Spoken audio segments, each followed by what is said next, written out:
Chapter 1. The Girl in the Shadows. The first thing I hear is her voice, cold, sharp, cruel. "Lyra, you missed a spot." Her tone slices through the quiet like a blade, and I flinch even though I'm already on my knees, scrubbing the marble floor until my hands ache. The water is gray now, my reflection warped by soap and exhaustion. Celine stands above me, her silk gown brushing against my arm as if mocking me. She smells like roses and privilege. I smell like ash. I look up just long enough to see her smirk before lowering my gaze again. "Yes, Celine." My voice is barely more than a whisper. She sighs, the sound dripping with satisfaction. "Mother says the Alpha of Red River will be here for dinner tonight. Try not to embarrass us by existing." I bite my tongue. It's easier that way.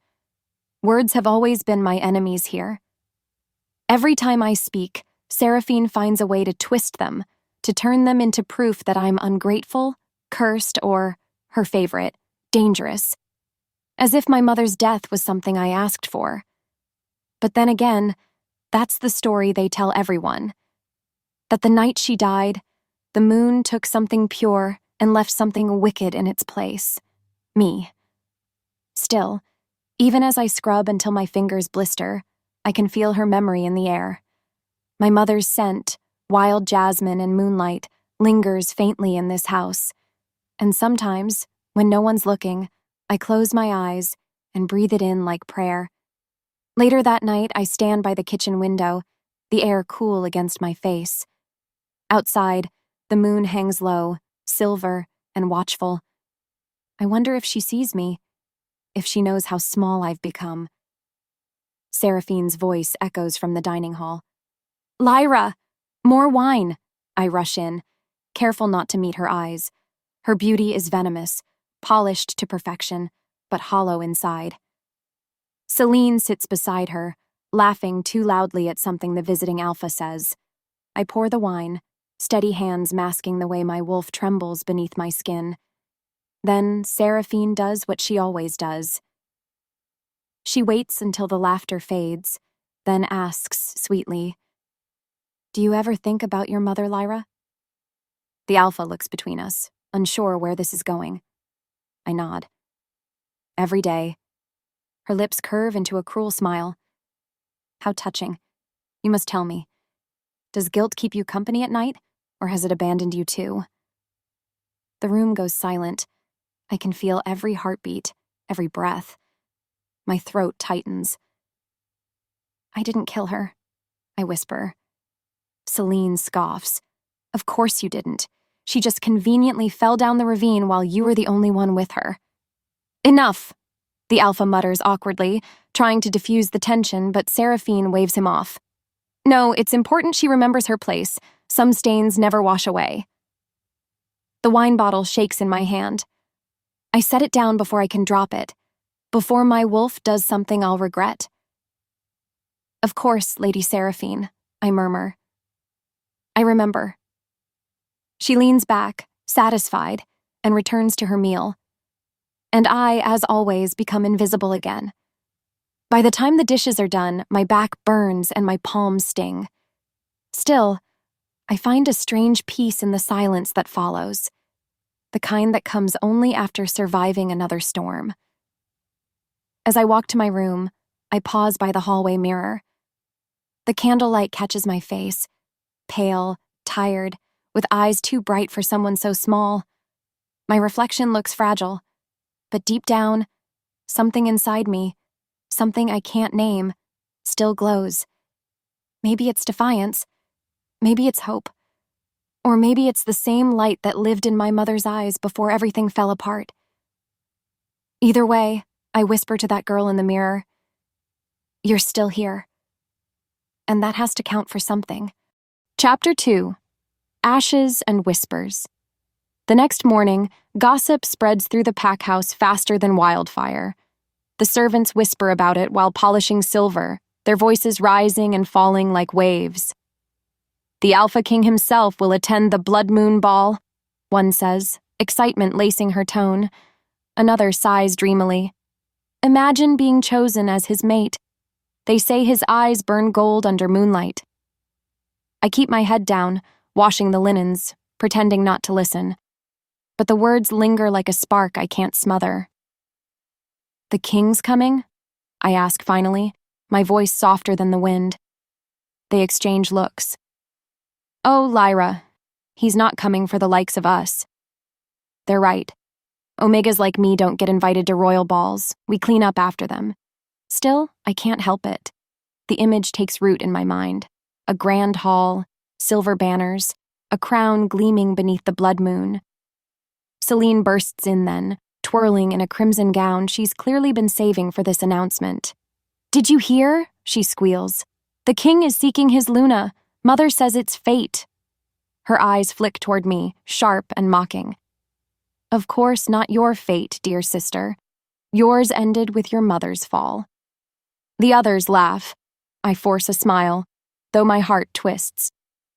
"That may be," I say quietly, "but fate has a strange way of proving people wrong." Her smile falters for half a breath before she laughs again, brushing past me. "Keep dreaming, Lyra. Dreams are all you'll ever have." By afternoon, the mansion hums with preparation. Servants rush through the halls, polishing floors and hanging silk banners. Celine and Seraphine argue over fabrics and jewelry, their voices rising like clashing bells. I spend hours scrubbing the courtyard stones, though my mind drifts elsewhere, toward that impossible thought of what it might feel like to be seen. Not as the servant, not as the sinner. Just me. But then I remember who I am. Or rather, who they say I am. Still, as the sun dips below the trees, I can't stop the small flicker of defiance in my chest. Maybe it's foolish.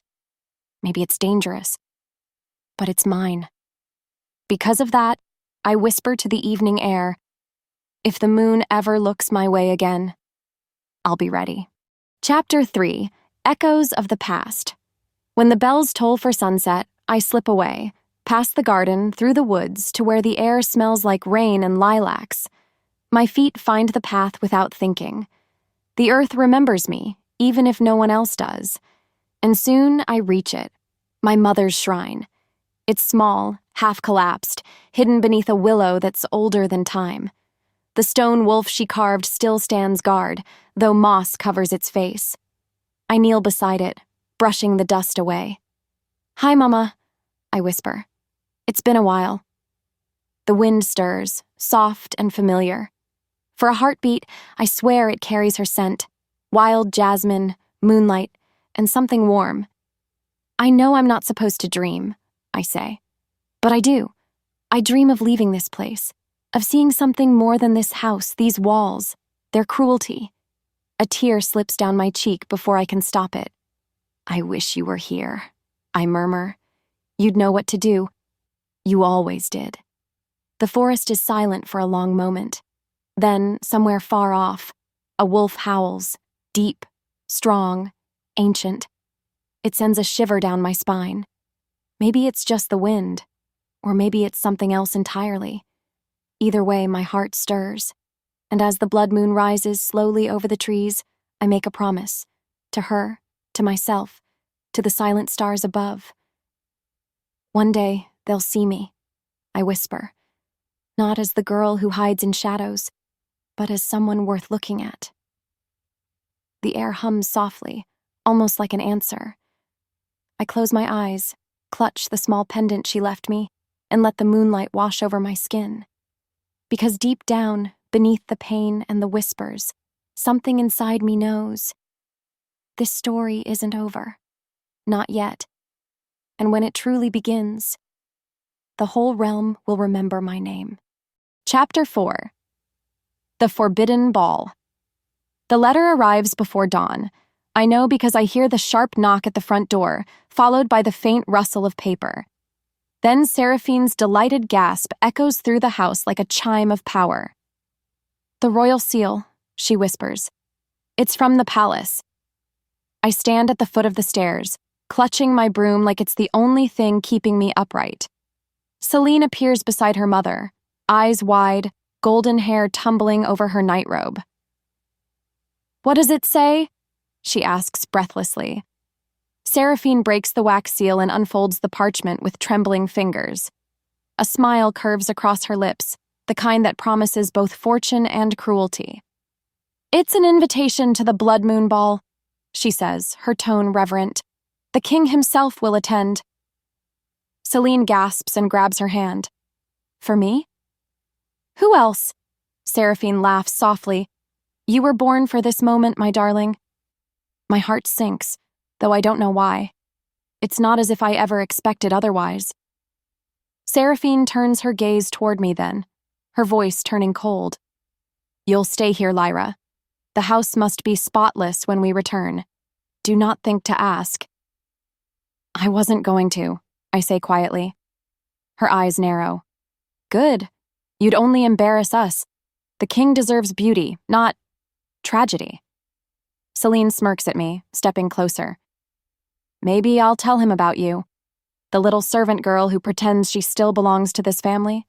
I meet her gaze for once. "Maybe he'd pity you instead." Her smirk falters, just slightly. Seraphine snaps her fingers. "Celine, go prepare your fitting. And you—" She turns to me. "The floors had better shine like mirrors by the time we return." I nod, though something inside me begins to twist. A quiet rebellion I can't name yet. Hours later, while they fuss over gowns and jewelry, I scrub until my knees ache. The scent of lavender polish fills the air, sharp and dizzying. My reflection flickers in the wet marble beneath me. Small, tired, but burning quietly inside. Because of that, I whisper to the silence. If fate wants to mock me tonight, I'll let it. But deep down, I feel it. Something's shifting. That evening, when Seraphine and Celine sweep down the staircase in gowns dripping with silver and pride, the house feels emptier somehow. The carriage wheels creak outside, horses stamping impatiently. Celine pauses in the doorway, tossing me a final sneer. "Don't wait up, sister. You'll just wake the rats." "Have fun," I murmur. "I'm sure they'll love your company." She doesn't hear me, or pretends not to.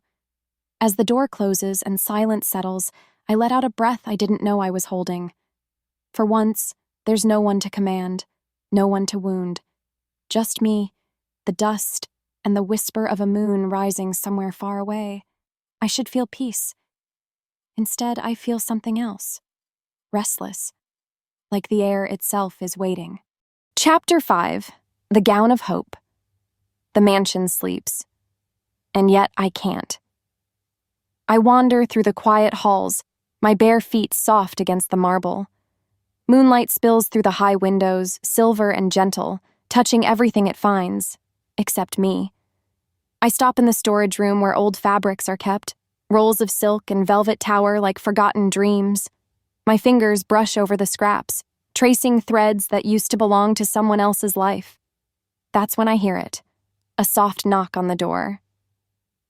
"Lyra?" It's Mira, one of the younger servants.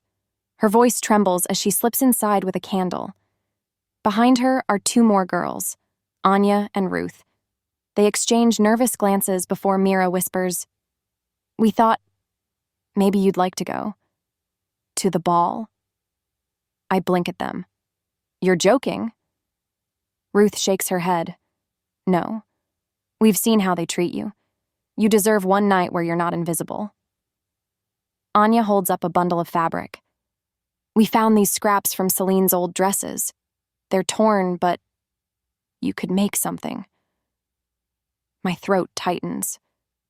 They'll find out. "Not if we help," Mira insists. "The carriage will pass the East Road at dusk tomorrow. You could follow the crowd. No one will notice one more shadow." I stare at the fabric in her hands.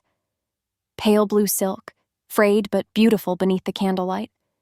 Something warm unfurls inside me. Hope, fragile but alive. So we begin. All night we work by candlelight, stitching quietly, our laughter soft but real. The room smells like wax and dust and the faint sweetness of lavender oil. Mira hums as she sews.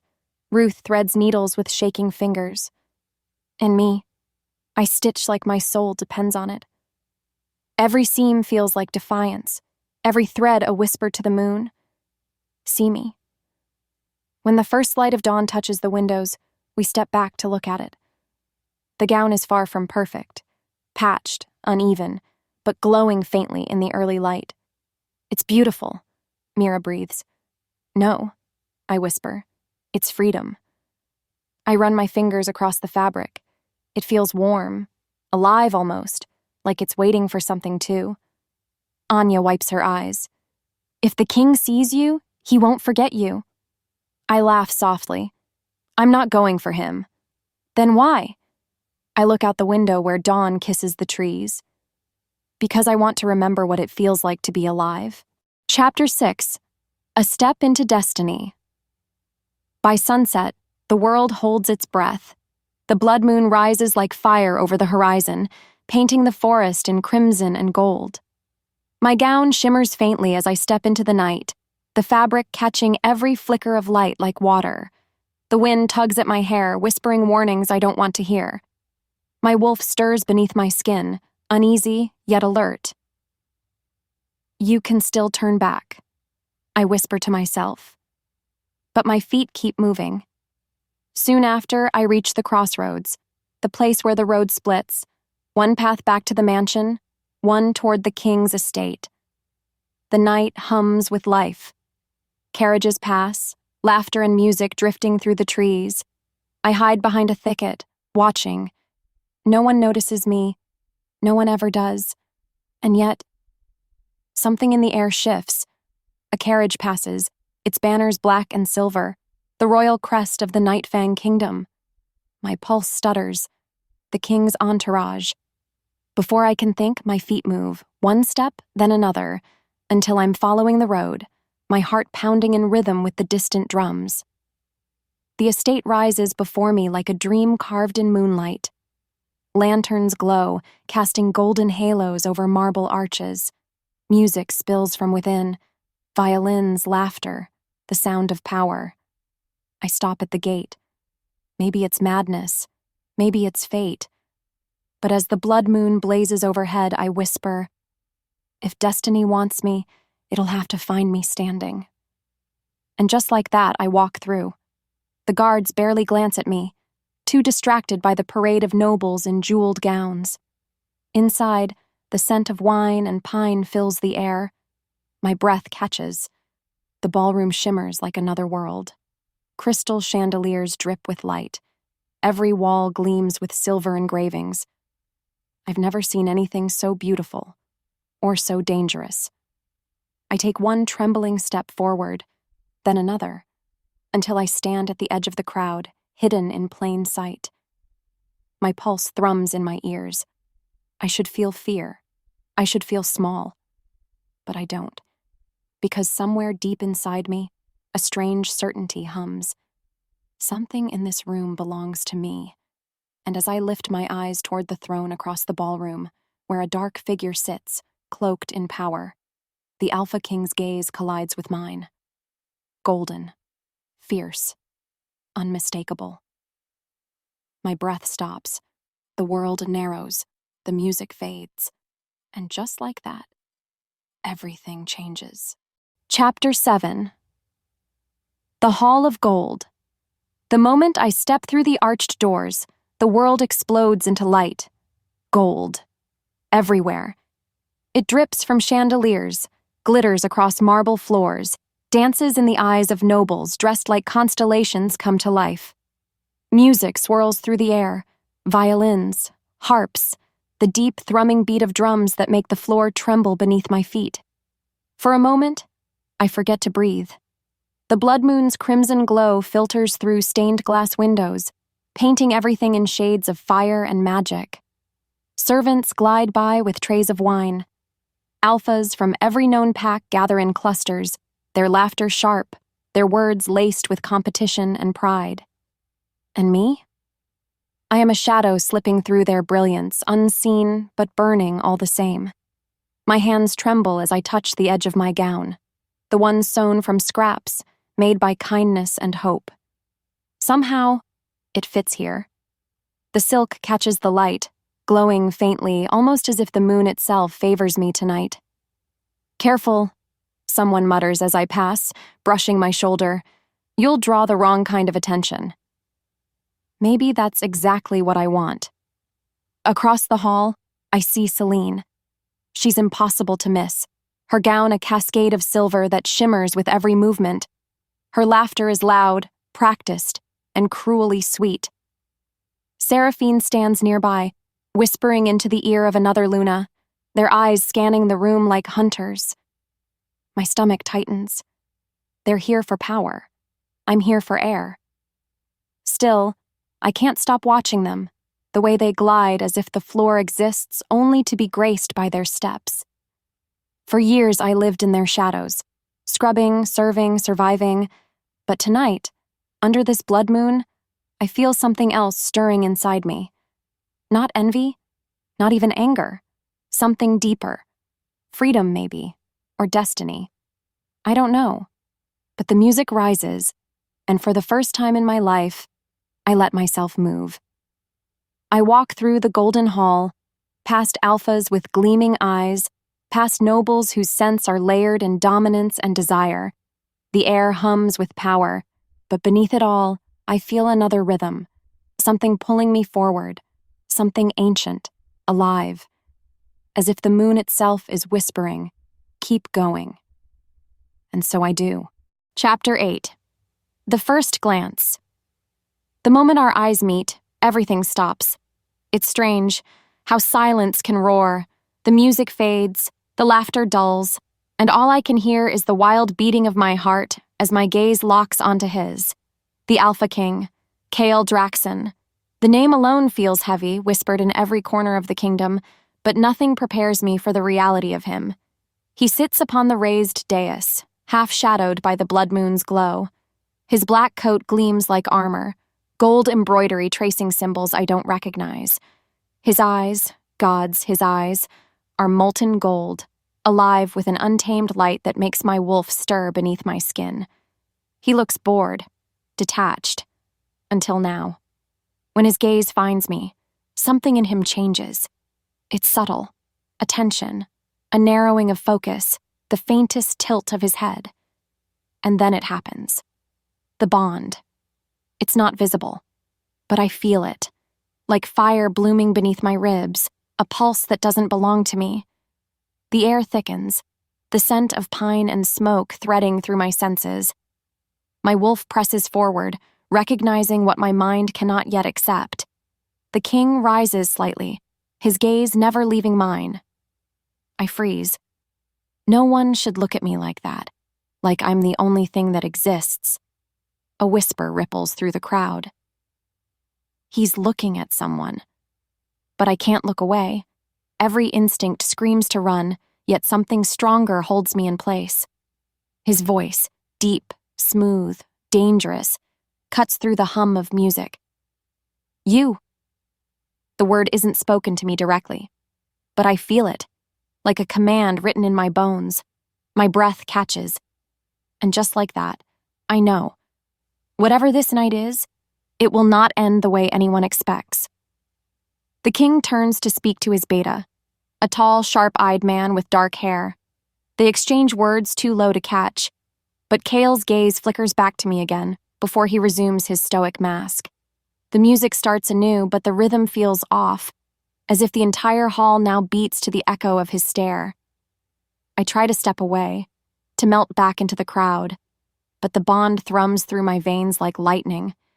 And for the first time in years, I don't feel invisible, I feel seen. Chapter 9. The Seeds of Envy. If looks could kill, I'd be ashes by now. Celine's gaze finds me from across the room, her smile faltering mid-laugh as she follows the line of the king's eyes. To me. Her expression curdles into disbelief, then fury. Seraphine notices too. Her fan freezes mid-motion. What's wrong? Celine's lips barely move. He's looking at her. Who? Celine's chin lifts, her jaw trembling. Lyra. For a moment, Seraphine doesn't respond. Then quietly. That's impossible. But it isn't. Because even as I pretend not to notice, I feel it. Kale's gaze following me wherever I move, like a storm held barely at bay. I turn away, my pulse racing. The dance begins, rows of nobles spinning beneath chandeliers, laughter echoing like crystal shattering in the air. Celine moves to the center, determined, radiant, every motion a plea for attention. She's beautiful, yes, but her beauty is practiced, polished. Mine is survival. Still, when the crowd parts and I accidentally step into the open, I feel her hatred burn across the floor. Her eyes find mine, venomous and shining. She whispers something to her partner, and they switch steps, spinning closer, until the edge of her gown brushes mine. "Enjoying the view, sister?" she murmurs, her smile razor-sharp. "I didn't mean to intrude," I whisper back. "Oh, but you did." Her voice drops lower, eyes glinting. "And trust me, I won't let you steal what's mine." "Yours?" "The Alpha King." I almost laugh. "You can't steal what isn't claimed." Her smile falters for the briefest second, and I know I've hit something deep. But then she leans closer, breath hot against my ear. "Then maybe I'll just destroy you first." The music swells again, masking her words. The dancers spin away, but her promise lingers like poison in the air. When I glance back toward the dais, Kale is still watching me, unmoving, unblinking, as if he heard every word. And for the first time, I see it.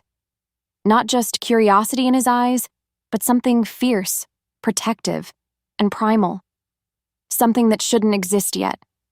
Something that terrifies me. By the time the last note fades, I can barely breathe. I slip toward the balcony, desperate for air, the night cool and sharp against my burning skin. The blood moon hangs heavy above, crimson and endless. I press a hand to my chest, feeling the strange rhythm beneath it, mine and not mine. And somewhere behind me, through the glass doors and golden light, I hear a low growl. Soft, possessive, not human. I turn, but the space where the king once stood is empty, and I know, without needing to see him, that this night has already bound us both to something neither of us understands. Chapter 10. The Dance of Deceit. The air tastes like wine and danger. Music swells again, bright and dizzying, and I find myself drifting along the edge of the ballroom, pretending I belong to this world of gold and perfume. My pulse thrums beneath my skin, wild and uneven as the Alpha King's scent lingers somewhere behind me. Pine, smoke, and something darker that pulls at my chest. Before I can make sense of the pull, a familiar voice cuts through the melody. "Lyra!" Celine. Her tone drips with false warmth, sugar laced with venom.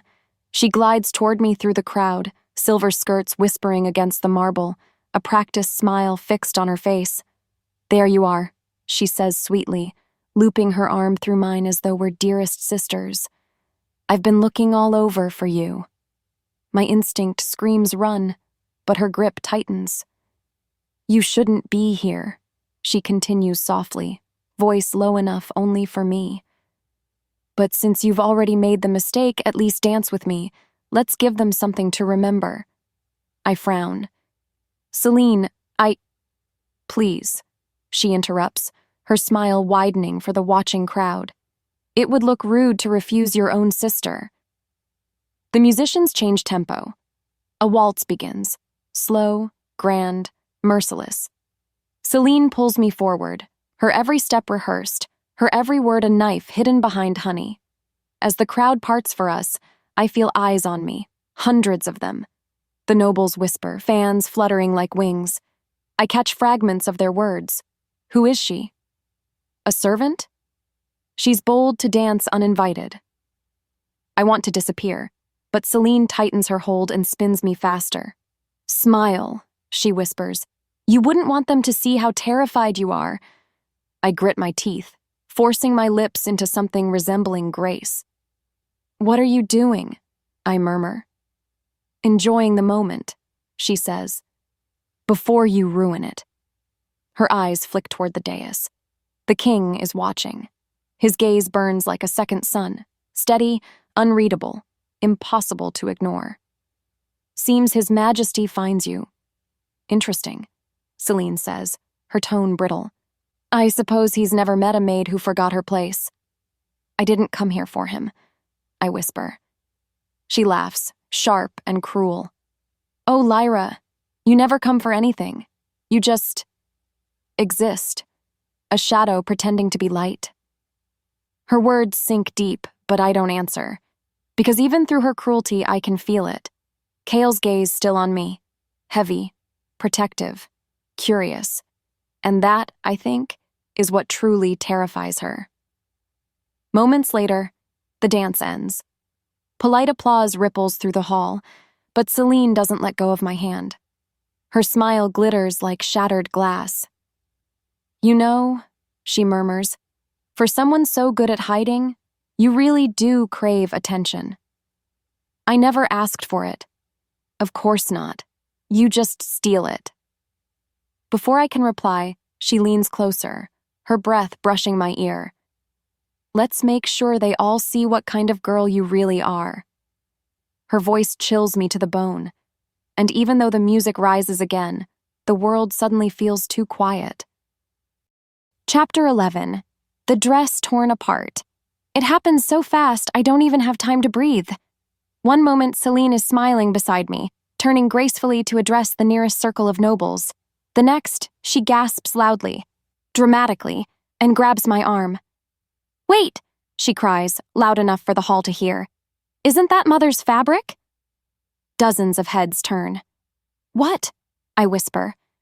She points to my gown, eyes wide with mock horror. This dress, it's made from my old gowns. You stole them, didn't you? Laughter and murmurs ripple through the crowd like wildfire. No, I stammer, heat flooding my cheeks. They were scraps, leftovers. But she doesn't let me finish. Her voice sharpens, slicing through the music. Don't lie, Lyra. First you took Mother's kindness, then her life, and now you steal what isn't yours again? The words hit harder than claws. A stunned silence follows. Then someone whispers, "The killer's daughter." Another voice. "The cursed Omega." My chest constricts. I shake my head, trembling. That's not true. Celine smirks, pretending to cry as she steps closer. Everyone knows the story. Poor Mother tried to save her from the ravine, and she pushed her instead. That's a lie! She seizes the moment. Her hand flashes out, grabbing the thin seam at my shoulder, and with a single vicious tug, the fabric tears. Gasps fill the air. The sound echoes in my skull. The dress falls apart in shreds of silk and thread, bearing my shoulders, my shame, my trembling hands as I clutch the ruined fabric to my chest. The nobles murmur. Some laugh. Others look away. No one helps. Celine tilts her head, smiling through feigned pity. Look at her, the girl who killed her mother, sneaking into a royal ball as if she belongs here. Laughter erupts, cruel and thunderous. My breath comes in short, jagged bursts. The walls spin. I can taste salt and humiliation on my tongue. Please, stop, I whisper, voice breaking. But they don't stop. Someone tosses wine at my feet. It splashes across the marble, staining the tattered silk red. Another voice jeers, "Maybe the king wanted entertainment." Tears blur my vision. I want to run, but my legs won't move. I can only stand there, half covered, trembling, drowning in the sound of their laughter. And through it all, Celine smiles, because she knows she's won.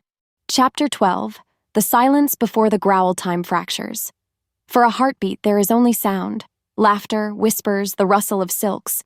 Then silence. It falls so suddenly, so completely, it steals the air from my lungs. Every head turns toward the dais. The Alpha King is standing. His chair scrapes back against marble with a low, ominous sound. His golden eyes blaze beneath the blood moon's light. No longer calm, no longer patient. A growl rolls from his chest, deep, feral, and ancient. the kind that makes the air itself tremble. And just like that, every voice dies. Even Celine freezes, her smile fading. The king descends the steps, one slow, deliberate stride at a time. The crowd parts for him as though the ground itself fears to be in his way. My heart stutters. His aura hits me before his voice does. Raw power, magnetic and terrifying. The scent of pine and smoke wraps around me, grounding me even as my knees weaken. He stops in front of me. The entire hall holds its breath. Who touched her? The question is soft, but deadly. No one answers. He turns his head, scanning the crowd. I said, his voice drops lower, darker. Who touched her? Celine swallows hard, the color draining from her face. But he doesn't look at her. His gaze finds mine instead. For a moment, it's just us, the broken girl and the king. He takes off his cloak without a word and drapes it around my shoulders. The fabric is heavy, warm, smelling of cedar and smoke. Gasps ripple through the hall. I clutch it to my chest, tears blurring my vision. Why would you? Because no one, he says softly, voice like thunder wrapped in velvet, will ever shame what is mine. My breath catches. Yours? His eyes flash gold. Fate decides. I only obey. The words hang in the air, heavy as prophecy. And though I don't yet understand them, I feel them, deep, eternal, true. The king turns to the crowd, his voice rises, echoing through marble and moonlight. Let every wolf here remember this night. You mocked what the moon has chosen, and under her gaze, shame returns to those who cast it. No one moves. No one dares breathe. The silence that follows is absolute. And in that silence, something inside me breaks and begins to bloom. Because humiliation brought me to my knees, but destiny just taught me how to rise. Chapter 13, The Throne Awakens. The world tilts, and then everything stops moving. The king stands at the foot of the dais, golden eyes glowing like twin suns burning through the storm of whispers. His aura spills across the hall, thick, electric, suffocating. No one dares to breathe. Even the chandeliers tremble above us, their crystals quivering under the weight of his fury. I can feel his power against my skin. It presses down like thunder, forcing every wolf to bow instinctively. My wolf inside me trembles, not in fear, but in recognition. Something deep within me whispers his name like a prayer. Kale, the Alpha King of Night Fang, the ruler of all packs beneath the blood moon. And right now, he looks ready to destroy anyone who so much as blinks wrong. He surveys the hall, voice cold as steel. In my presence, he says slowly, a wolf was humiliated, stripped, laughed at. The silence roars louder than any sound. His gaze sweeps across the nobles, pausing on Kelaine, her face drained, her hands shaking. Seraphine hides behind a mask of dignity that's cracking by the second. You forget, Kale continues, that the moon's light does not shine on cruelty. It reveals it. His words strike like lightning. Even so, he's not shouting. He doesn't need to. His calm is more dangerous than rage. Every word vibrates with the command of someone who has killed for less. I clutch his cloak tighter around me, trying to shrink from the eyes boring into my back. My heart pounds, my breath shallow, but part of me feels something unfamiliar. Safety. Because of him.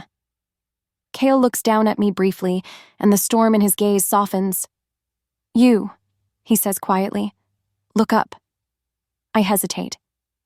Look at me. My chin lifts before I can stop it. His expression is unreadable, half fury, half something gentler that makes my chest ache.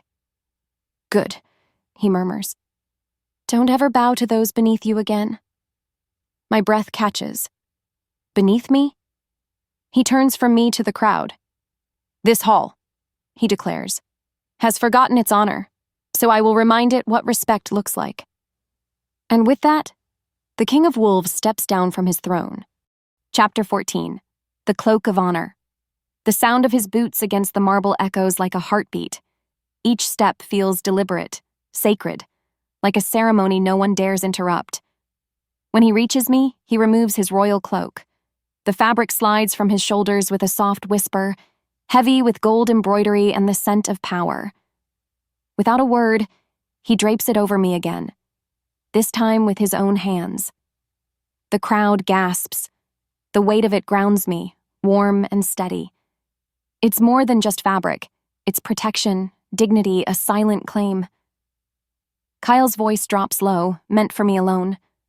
No one will look at you with shame again. My voice trembles. Why are you doing this? His gaze flickers to my torn dress, then to my trembling hands. Because I can't stand the sight of cruelty, and because fate doesn't make mistakes. I swallow hard. Fate?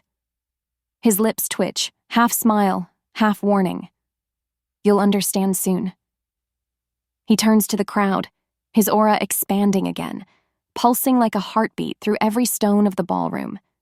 You mock what you don't understand, he says, but the moon sees all. The nobles lower their heads instinctively. Some drop to one knee. And yet, from the corner of my eye, I catch Celine's expression, pure disbelief. Her face twists, pale and furious, her mouth opening as if to protest. She's no one, she blurts out suddenly. An orphan, a servant. The room stiffens. Kale's head tilts slowly toward her, his eyes narrowing, dangerous calm settling over him. Then you should pray, he says softly, that I don't take offense to your tone. Celine's breath hitches. I didn't mean... But he's already turned away. This night will be remembered, he announces, because the moon has chosen to reveal what is hidden. The musicians freeze. Even the wind outside seems to hold its breath. And as he steps closer, his presence enveloping me again, I realize something terrifying. He doesn't see me as broken. He sees me as found. Chapter 15. The declaration time slows. The king stands before me, tall, unyielding, eyes glowing brighter than the chandeliers above. And then he says it. Because tonight, Kale declares, his voice echoing through marble and glass, under the blood moon, I claim her as my fated mate. Gasps explode across the hall. The crowd recoils as if struck by lightning. Someone drops a goblet. It shatters against the floor. Celine stumbles backward, her face a mask of disbelief. No, that's not possible, she whispers.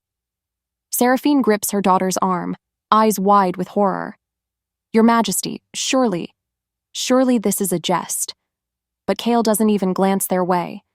Instead, he steps closer to me, his gaze locking with mine. You feel it too, don't you? He murmurs, just loud enough for me to hear. The pull, the bond. My lips part. My wolf trembles inside me, pressing against my skin, yearning toward him. Yes, I whisper before I can stop myself. I don't understand it. He smiles faintly. You don't need to. The moon understands for us. His hand rises, fingers brushing a strand of hair from my face. The contact sends a shock through my entire body, fire and electricity and something ancient all at once. The hall watches in silence, torn between reverence and terror. And Kyle, the Alpha King, turns back to his stunned court. You called her unworthy, he says, voice deep and resonant. But destiny doesn't ask for your approval. It commands it. Every wolf in the hall lowers their head instinctively. He continues, From this moment she stands under my protection. Any who speak her name in shame will answer to me. His words slice through the air like a vow.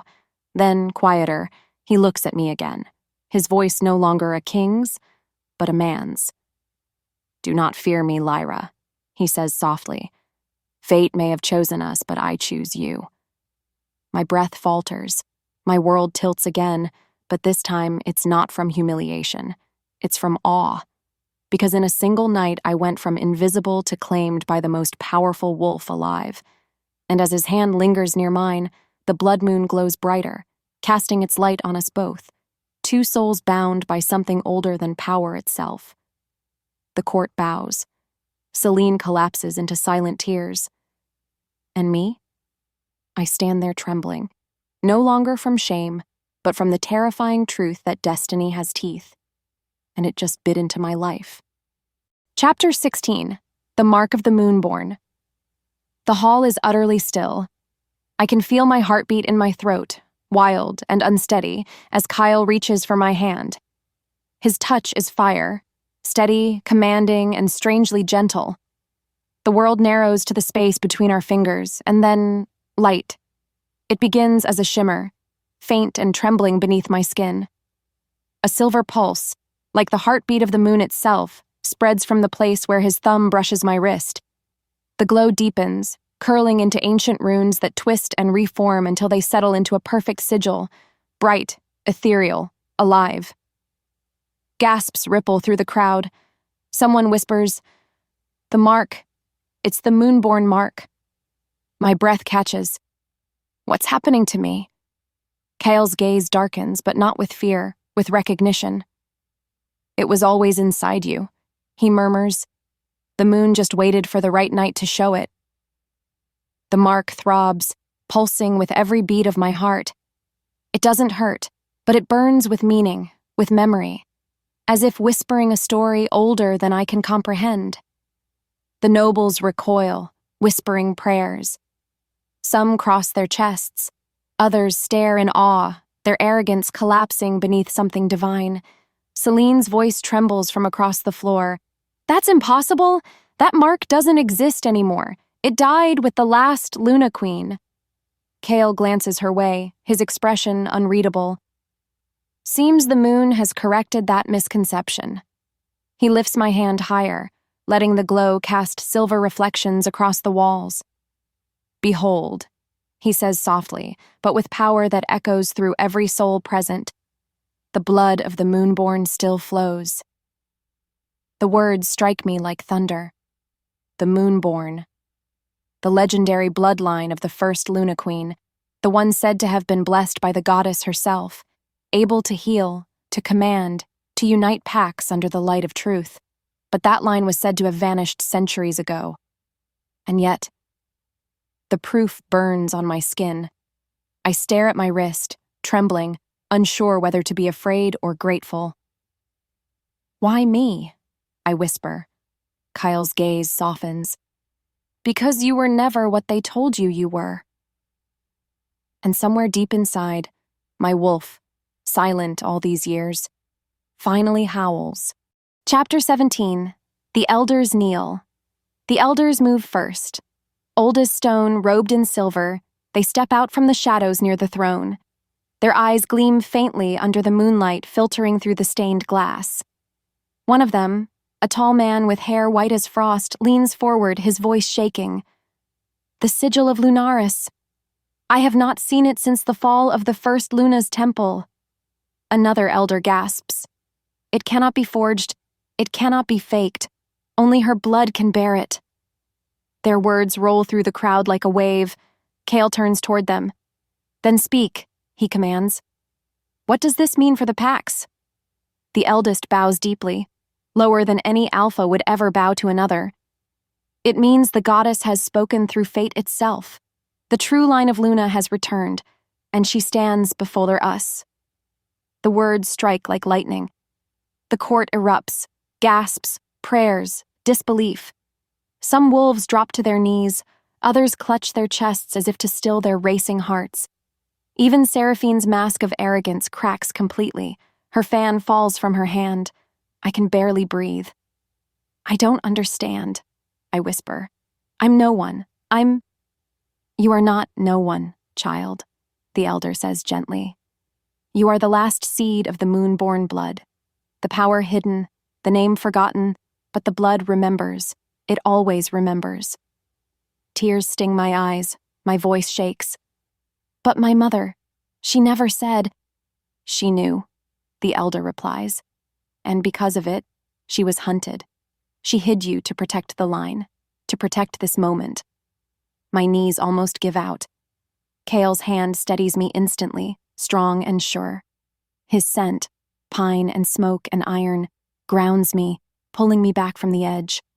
The elder kneels fully now, head bowed low before me. "My queen," he says reverently, "the goddess's mark is clear. The packs shall kneel to you, or they will kneel to ruin." The other elders follow, kneeling one by one, and with every bowed head, I feel something awaken inside me, an echo of power long suppressed, rising like the tide. The whispers turn to chants. Moonborn, moonborn, the Luna reborn. Kale's voice cuts through the reverence, calm but filled with pride. "Rise, elders. Your queen needs no worship. She needs truth." He looks at me, gold meeting silver, his gaze steady and grounding. "You were never meant to live small, Lyra. The world tried to bury you, but the moon remembered." And in that moment, I finally begin to believe him.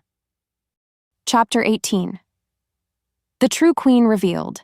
Celine staggers backward, her lips trembling, eyes wide as if staring at a ghost.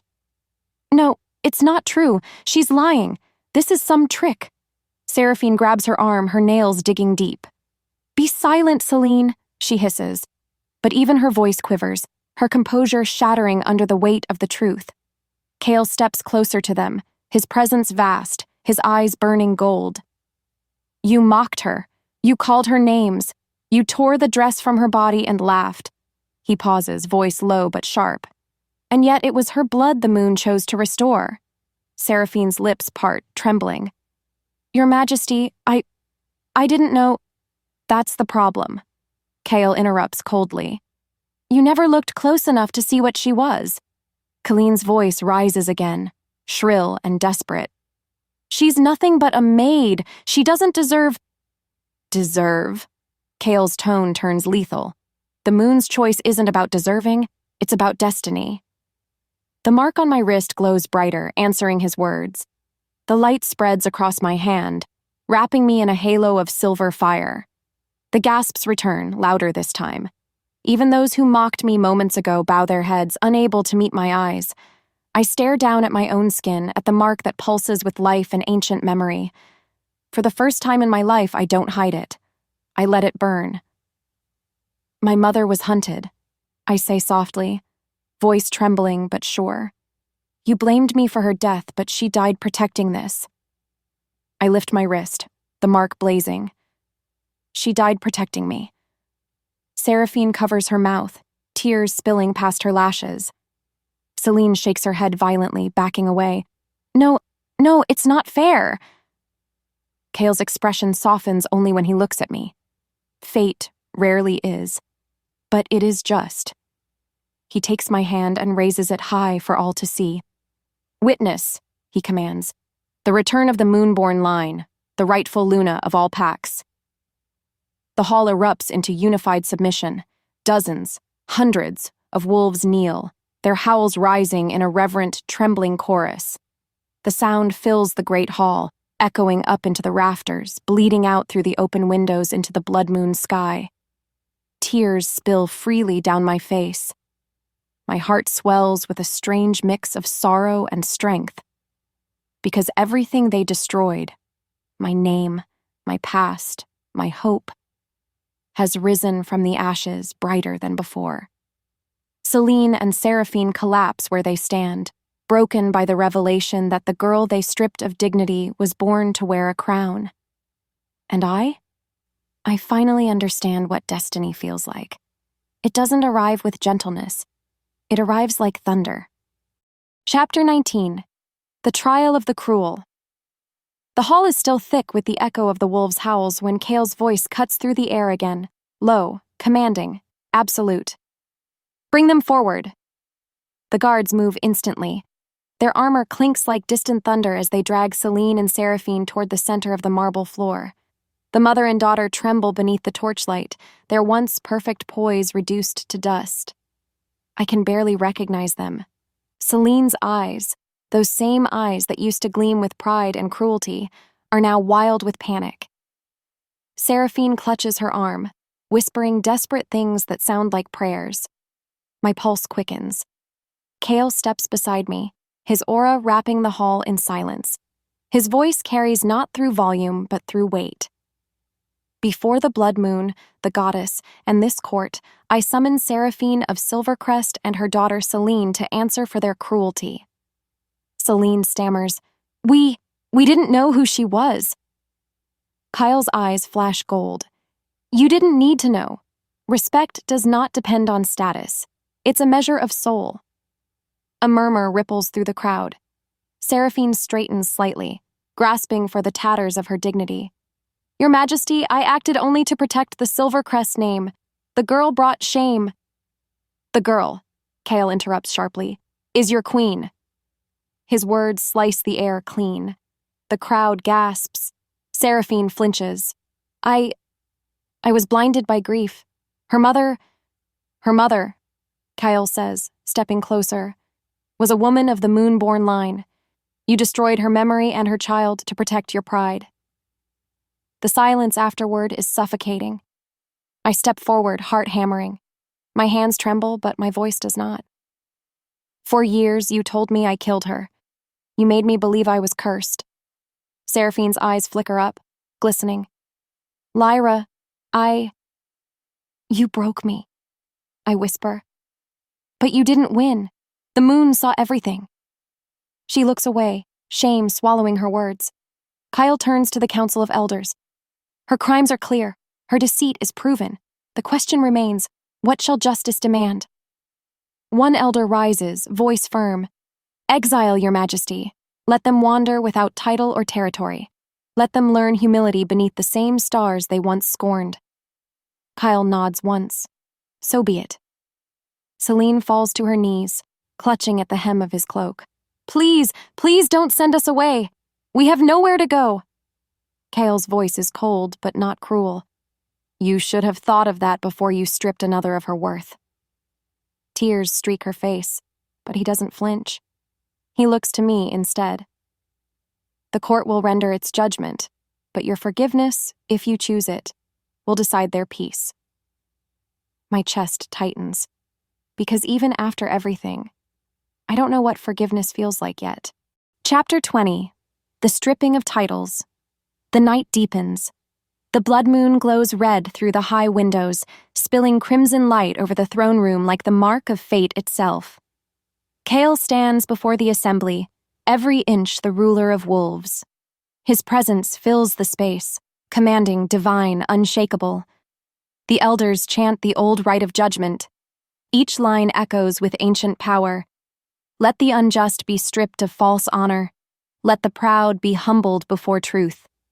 Kale raises his hand. Seraphine of Silvercrest, Celine of Silvercrest. By decree of the blood moon, I strip you of rank, title, and land. You are no longer Luna or daughter of noble blood. You will live as rogues, nameless and unclaimed. A collective gasp ripples through the hall. Celine sobs openly now, clutching her mother. Please, Your Majesty. Mercy. Kale's tone hardens. Mercy was hers to give, he says, nodding toward me. You earned her silence, not her pity. Seraphine's voice cracks. You'll send us to die. Kale's gaze turns colder than stone. Death is a mercy you haven't earned. He signals the guards. Take them beyond the borders by dawn. Let no pack shelter them. Let them live beneath the wild sky they mocked.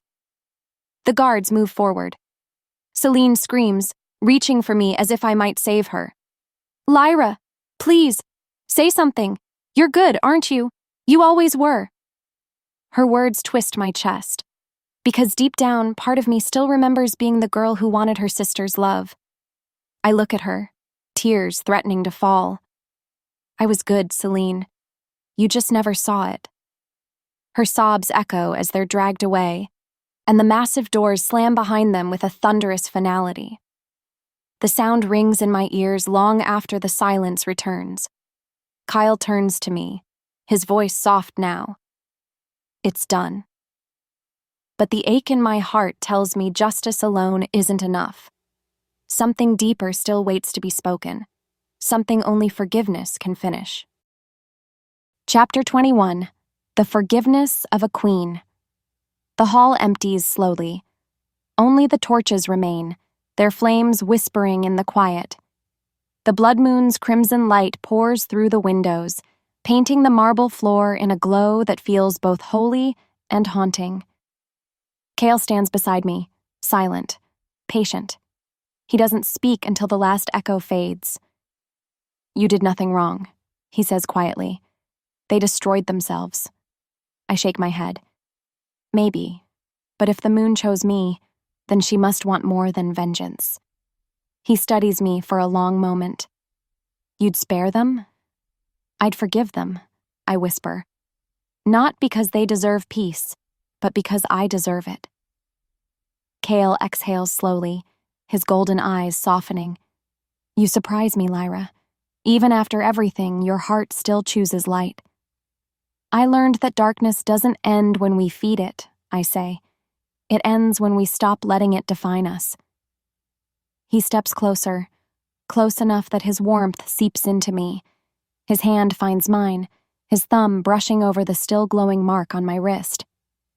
The moon made the right choice. Tears slip down my cheeks, but this time they feel cleansing. Outside, the wolves begin to howl again, long, mournful, and beautiful. The sound vibrates through the stone walls, and when I glance up, the blood moon burns brighter, as if listening. Kyle looks up too. "She's sealing your vow," he murmurs. "The moon?" He nods. When a queen forgives, the moon remembers. It's the mark of true power. I smile faintly, closing my eyes as the red light bathes my skin. Then let her remember this night. The torches flicker, the air grows still, and for a heartbeat I swear I hear my mother's voice, soft, warm, proud. My brave girl. The last of the pain leaves with that whisper. When I open my eyes again, Kale is watching me, not as a king, but as something far more human. "Your reign," he says softly, "begins not with vengeance, but with grace." I nod, voice barely a whisper. And that's why it will last. The blood moon flares one final time, bright crimson turning to silver, before fading into the dawn. Justice has been done, peace has been chosen, and the girl they tried to break stands reborn as queen. Chapter 22. The house of the moonborn dawn spills across the valley like liquid gold. The blood moon is gone, but her memory lingers in the faint shimmer of dew that glows along the grass. I walk barefoot through what was once ruins, the sanctuary my mother built before the flames took her life. The stones are cracked, vines curling around the broken arches, but beneath the rubble, I can still feel her warmth. This is where she prayed. This is where she died protecting me. And this is where I begin again. Workers move around me, omegas and healers, their laughter soft, their steps light. They no longer bow in fear. They smile. For the first time, they are rebuilding something that belongs to them. Kyle stands nearby, his cloak brushing the earth, watching me in quiet pride. "It will be finished by the next moon," he says. "It's not just a home," I reply, kneeling to trace the sigil carved into the stone. "It's a promise." He tilts his head. "A promise?" "That every Omega who was ever silenced will have a place to be heard." I glance at the rising walls, their white stone glowing in the sunlight. This sanctuary won't be for worship. It'll be for healing, for freedom. Kale's smile is faint but proud. "Then you'll need a name for it." I already know. "The House of the Moonborn." He repeats the name softly, like an oath. Fitting. As he speaks, a breeze moves through the ruins, stirring the prayer ribbons that hang from the trees. One slips free, brushing against my wrist, right over the mark. It glows faintly in response, silver light against the morning sun. I whisper to the wind, "She'd be proud of this." Kale's voice lowers. "She already is." And in that moment, beneath the rising sun, I swear I feel her presence, soft as moonlight, strong as destiny. Chapter 23. The Coronation Night. That night, the palace gleams like the surface of the moon itself. Lanterns hang from every balcony, glowing silver blue. Music drifts through the air, soft, reverent, filled with something more than celebration. It feels like remembrance. I stand before a mirror in my chambers, my heart pounding like it did the first night I walked into the blood moon ball. Only this time, I'm not trembling with fear. My gown flows around me in layers of moonlight silk, every thread shimmering faintly under the candles. The neckline bears the symbol of the moonborn, woven in silver thread by the same servants who once pitied me. Now, their hands worked with love. Kale enters quietly. His reflection meets mine in the mirror before his voice does. You look like a story the stars would tell. I smile, turning to face him. And you look like trouble. He chuckles, stepping closer until his breath brushes my cheek. Then we're perfectly matched. For a moment, the world narrows to just us, his hand on my waist, my pulse racing beneath his fingers. But then the horns sound from the courtyard below, the moment we've both been waiting for. He takes my hand. Are you ready?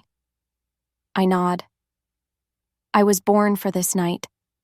The great doors open. The courtyard beyond glows with torchlight, the marble floor dusted with white petals. Thousands of wolves from every pack have gathered, their heads bowed. Kyle leads me down the steps to the throne platform, where the elders wait with the crown of silver flame, the symbol of unity between Alpha and Luna, power and grace. When Kyle lifts the crown, the crowd grows silent. By the decree of the blood moon and the blessing of the goddess, he says, I crown Lyra of the moonborn line, Luna, queen of all packs. The crown touches my head. The mark on my wrist ignites in silver fire, and as the light blooms across the courtyard, I hear the sound, one I'll never forget, thousands of wolves dropping to one knee in perfect harmony. Kyle leans close, his lips brushing my ear. Welcome home, my queen. I whisper back. Thank you for seeing me, when no one else would. His hand finds mine, warm and certain. I didn't just see you, Lyra. I felt you, from the moment you walked beneath that blood moon. The music swells. The moon rises, and the broken girl I once was, finally disappears. Chapter 24. The Queen's Words. The crowd stretches as far as I can see, a sea of faces illuminated by torches and moonlight. The air hums with reverence. Wolves bow, alphas kneel, and the chants of Luna Lyra ripple like waves through the night. I step forward, the crown heavy but right upon my head. Kale stands beside me, silent and proud, his golden eyes fixed on me, as if I'm the only light left in the world. When I speak, my voice carries farther than I expect. I once thought strength meant silence, that if I endured enough pain quietly, I would earn love. The murmurs hush instantly. But the moon taught me something different. I pause, letting the stillness breathe. True power isn't taken. It's earned, through courage and mercy. A breeze sweeps through the courtyard, cool and alive. The moon glows brighter, as if listening. I was born an Omega, I continue, mocked, beaten, blamed for things I didn't do. But fate doesn't forget the ones who suffer with grace. She lifts them higher. Not for revenge, but for renewal. Kale's hand brushes mine subtly. Silent support. I lift my gaze to the crowd. To every wolf who has ever told you are less, remember this night. The moon watches. The moon remembers. And she will rise for you too.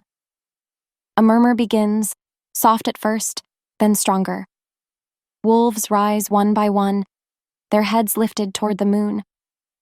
Kyle's voice joins mine, strong and sure. Kneel not to fear, but to faith. The entire realm bows. The courtyard glows as thousands of wolves press their hands to their hearts. And there, beneath the moonlight, Surrounded by those who once mocked me, I feel something shift inside the world itself, like a balance restored. My shame has become my throne, my scars, my crown. As the music swells, I glance at Kale, my king, my mate, my destiny. He leans close, whispering just for me. The moon has her queen again. I smile through tears, and this time, she won't hide. The night blooms in silver light. The kingdom howls as one, and beneath that eternal sky, I finally belong, not as the broken Omega, but as the Luna who rose,